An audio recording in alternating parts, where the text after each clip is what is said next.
the year. Please welcome Kiki Archer. Woo! Woo!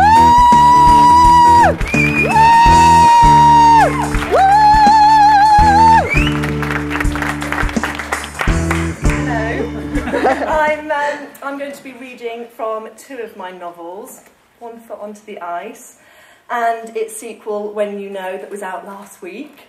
I'll start with a scene from One Foot Onto the Ice, and it's a scene where the two main characters try and get intimate for the first time. We'll meet Jenna James, who is an overly confident, lifelong lesbian, and Susan Quinn, who's new to absolutely everything. And they're in Jenna's hotel room, and Jenna has tried to put Susan at ease by stripping off completely and standing naked in front of her to show her that there's nothing to be afraid of. And this is what happens.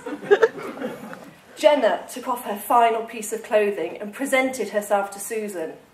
"I don't want us to have a fumble around in the dark, Susan.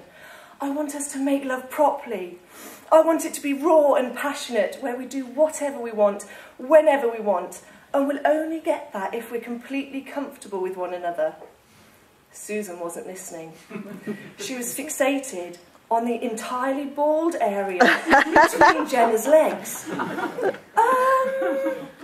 Jenna lifted her hands into the air. "This is me, Susan, and I want you to experience all of me." You've got no hair at all." Jenna continued to chat away, not caring in the least that she was standing there completely naked. "Of course not, but you understand what I'm saying when I say we need to be comfortable with one another. Our connection's so intense that we're going to get carried away here, there and everywhere. And I don't want you constantly thinking, 'Oh no, it's too light,' or 'What if she sees my bottom?' You're beautiful, Susan, and I want to see you, all of you." Do any lesbians have hair? No, of course not. It's 2013. Genital hair's been bred out of the lesbian species. Jenna paused and took stock of Susan's wide eyes. "Sorry, no, I'm exaggerating." She sat back down on the bed and smiled. Lots of women have little landing strips, or maybe, you know, those tiny little triangles. Is that what you've got? Everyone's different, and I haven't got a preference. I just want to see you, Susan, and I want to hold you and kiss you and make love to you.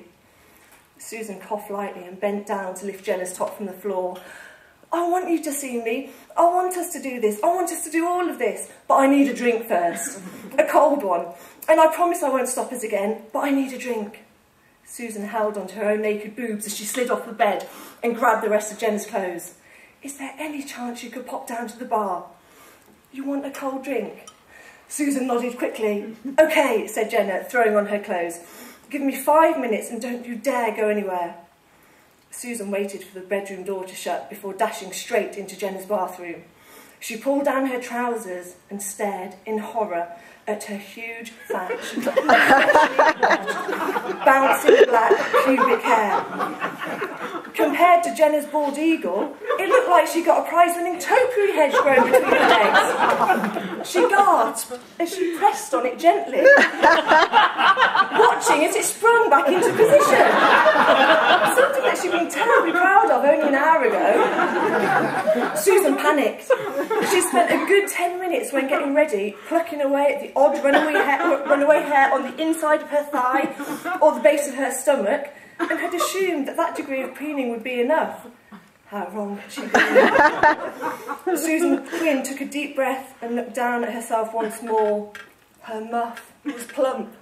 No, it was more than plump. It was vivacious. And up until now, she considered it a fairly redeeming feature. She didn't have a minge with long or lanky lengths of hair. She had a muff that was fully thatched and laughing dry. It has to go, she realised, scanning around the small space for any signs of a sharp instrument. She spotted Jenna's stripy wash bag resting next to the sink and reached for the zip, sighing with relief as she saw the electric lady shave nestled neatly in an inside pocket. She pulled it out and switched it on, reassured by the powerful buzzing and the tilting blades. Susan silenced the machine and yanked off her bottom half, quickly lifting the lid of the toilet. She sat down and spread her legs, positioning the shaver at the top of her thatch. She'd just mow it all off. Quickly flicking the switch back to life. With one swift action, Susan Quinn plunged the machine deep down into the jungle. Her scream was shrill. "Ah!" she cried, as the blades ripped the hair from the root. "Ow!" she screamed as the muff started to mat. "No!" she wailed as the stabbing got slower and the churning got louder and the buzzing ground to a sudden halt. Susan Quinn almost threw up. The pain was utterly unbearable. Muttered amongst her mound of pubic hair was Jenna's shaving implement of choice.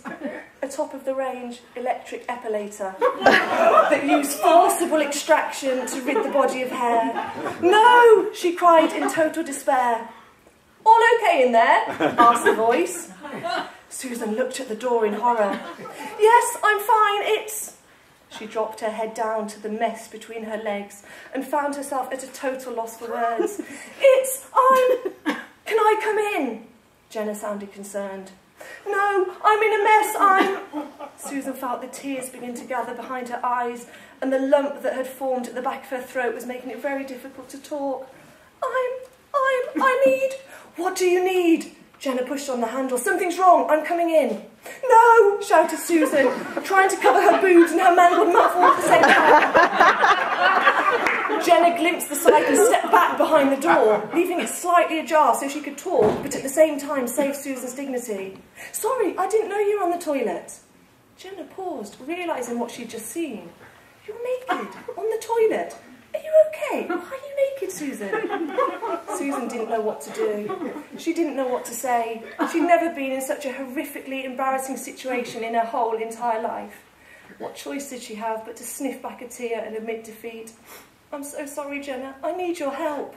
Jenna burst back through the door and dropped onto her knees next to Susan. "What's going on? Are you ill? Are you in pain? What can I do?" Susan looked down and slowly removed the hand that had been covering the mound of mangled muff. "Get rid of this?" Jenna gulped. "The grass on the field or the lawnmower that's stuck in the bush?" Woo!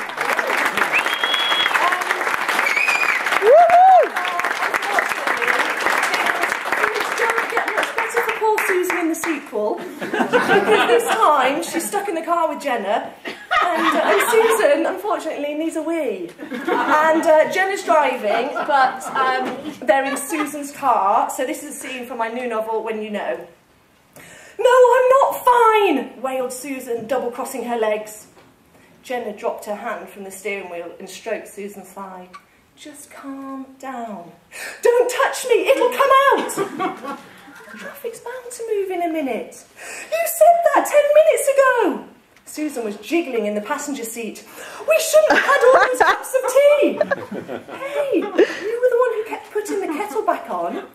"Yes, because I wanted to delay your trip to the airport, but now I can't wait to see the airport." Jenna checked the clock on the dashboard. "I think I'll have to catch the later flight. Nothing seems to be moving." "You said we'd be moving in a minute. I seriously can't hold it in any longer." "You have to," said Jenna, trying not to smile. "I can't." "We're on the M25.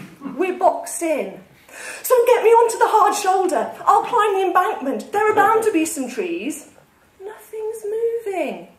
Susan unbuckled her seatbelt and started to bounce. "Maybe I could just nip out now." "You can't run across the carriageway, Susan." "So find me something to wee in then. I'll get in the back seat. I seriously can't hold it." Jenna glanced around the car, spotting the can of de-icer in the side of her door. She pulled it out and took off the lid. "This?" Susan triple-crossed her legs and rocked from side to side. "Stop it, this is serious. I'm going to get a hernia." "Why don't you just sit still and save some energy?" Susan upped her shaking. "Jiggling helps." "You're swishing around 10 pints of tea. Just relax and let your body absorb it." "Jenna!" Susan's octave was high. "I can't, it's coming, it's seriously coming." "What's that blanket?" asked Jenna, turning around and pointing to the parcel shelf of the car. It's my grandma's. She lent it me for picnics and stuff. So roll it up and piss on it. It's bound to be absorbent. Jenna, you're making this worse. Seriously, it's coming any minute now. Jenna pointed to the wing mirrors. Look, there's a big lorry behind and a big truck on your left-hand side. Just open your door slightly and pop your bottom out. Will I get in trouble? No, just keep your legs inside. It's not like you're stepping into the fast lane. Here, put your legs on me and just edge yourself backwards. I'll keep hold of your ankles. Susan was wiggling, frantically surveying the situation. What will I hold on to? Hold the back of the headdress with one hand and the door handle with the other. Wait! I've got a torch in the glove box. I could take the batteries out and in there. She hit the mottled plastic and fished out the small flashlight, quickly unscrewing the bulb. You'll electrocute yourself, Susan. Plus, it's only going to take 2 pipettes worth of piss. Jenna, it's coming, screamed Susan, throwing the torch back down. I'm sticking my bottom out. Take hold of my legs. Susan pulled her jeans and pants down to her ankles and clung onto the headrest, opening the door slightly and edging her bottom out into the cold. Am I far enough out? She shouted, catching her breath in the breeze. Jenna glanced to the left before noticing the gap that had appeared ahead of them and the flashing of lights in her rearview mirror. Hang on, Susan. What? Wait, no! Jenna heard the horn from behind and touched the accelerator, bringing the car back to life. Oh, sorry, she gasped as the car shunted forwards. Susan's arm pulled taut as her door flew open. She yanked on the headrest, trying desperately hard to keep her bottom up. You're dragging my arse along the M25! Stop the car, would you? I can't, we're moving. I'm going to graze! Get me back in! Have you done it yet? Said Jenna, continuing to roll forwards. No, I'm trying to stop myself from scuffing. I'm going slowly, just let it all out. I can't, cried Susan, hauling herself back into the car. She slammed the door shut and took a sharp breath. It's coming, it's seriously coming. Grab the blanket then. No, it's mohair. Susan frantically pulled on all the compartments close to her, yelping in glee as a yellow square dropped out of the dashboard bin. What? What is it? Susan wildly unscrunched the yellow square. It's a Quavers packet. I ate them yesterday. And what are you going to do with that? Asked Jenna, trying to keep her eyes on the road. Straddle it, screamed Susan, uncontrollably falling into the back of the car and pulling her jeans off at the ankle. She squatted in the footwell and fanned out the packet. Was it family-sized? Asked Jenna. What? No, said Susan, adjusting her position and daring to unclench. She shuddered in orgasmic relief. Oh, it's coming. You're pissing into a packet of Quavers. Yes, and it's beautiful. Oh, wait, no, it's going too high. Susan was recklessly throwing her head between her legs, then back up again in a look of panic. It's going to go over, it's going to go over.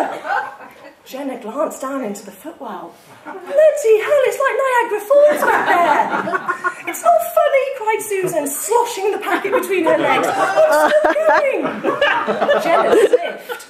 Oh, cheese Quavers or stinky piss? It's the crisps. There were crumbs left in the packet. Susan glanced down. Dissolved now, though. Vaporised, more like. Susan slowed her breathing and closed her eyes in relief. Oh, I think I'm done. Oh, no, wait. Oh. She sighed again. Yes, that's it. I'm done. Well, thank heavens for that, said Jenna. You have been zero help, said Susan, wiggling her bottom and shaking off the last of the drips. Let me just tip this out of the window, she said, lifting the yellow bag, which was full to the brim. She held it in position and pressed the open button, shrieking out in horror as a gust of wind blew the bag backwards. No, she cried as it sloshed all over her shirt. Jenna tried to swallow her laughter. Look, we're really moving now. This is our junction. Susan tipped out a couple of remaining drips that were left in the bottom of the bag. Oh, good God, she said, looking down at the state of herself. I'm so, so sorry. Jenna shrugged. It happens. Does it? To you, Susan Quinn. Yes, it does. She looked in the rearview mirror and nodded. Watch out, though. That shirt's going to stain. Woo!